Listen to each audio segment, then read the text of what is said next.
Hi everyone, welcome to a new iProcess webcast. Today we will talk about unit test coverage.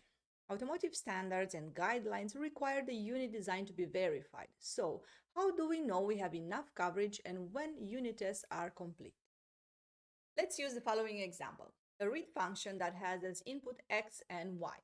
If x is greater or equal than 0, print x is positive. And if x multiplied with y is greater or equal than 0, print x and y have the same sign. And if. Keep in mind that some of the names of these metrics are influenced by the tools you're using for coverage. However, here's an overview of the most important unit test coverage metrics. Code coverage, also known as test coverage, represents how much of the source code is tested. Code coverage is achieved by a combination of the following methods. Statement, or sometimes called line coverage, represents the percentage of statements within the software unit that have been executed at least once.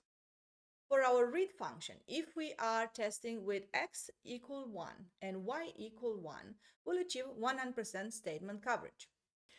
Decision or branch coverage represents testing all choices out of each decision or branch. Both true and false branches are executed. For our read function to achieve 100% branch coverage, we would have to test with x equals minus 1, y equal 1, and with x equals 1 and y equals 1. Note, 100% branch coverage will achieve 100% statement coverage, but not the other way around.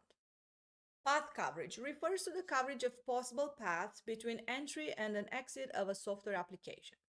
In our example, to achieve 100% coverage, we would have to run 4 tests. X equals 1 and y equals 1, x equals minus 1 and y equals minus 1, x equals minus 1 and y equals 1, x equals 1 and y equals minus 1. Based on our simple example, it is easy to determine that path coverage is the most comprehensive so far. However, in a complex software application or even a software unit, it is highly improbable that all possible paths be tested at all times. So, for a good unit test strategy, select the tests that are more likely to help identify potential defects and set a realistic goal for path coverage.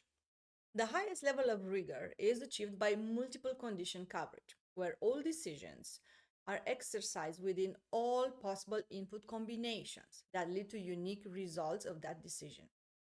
This method picks with all different combinations of inputs to the unit under test, which leads to the highest code coverage with the highest effort. In conclusion, the bare minimum has to be 100% statement coverage achieved, but a better goal is to achieve 100% branch coverage. Hint: statement coverage is basic but can be a good method for regression testing in CI to ensure all software integration has been completed. Also, it is very important to point out that coverage alone is not sufficient. You need to design high-quality test cases. iProcess can help with guidance, workshop moderation, and strategy definition for unit verification, component integration, and system testing. We're not only telling you what you did wrong, we can help fix it.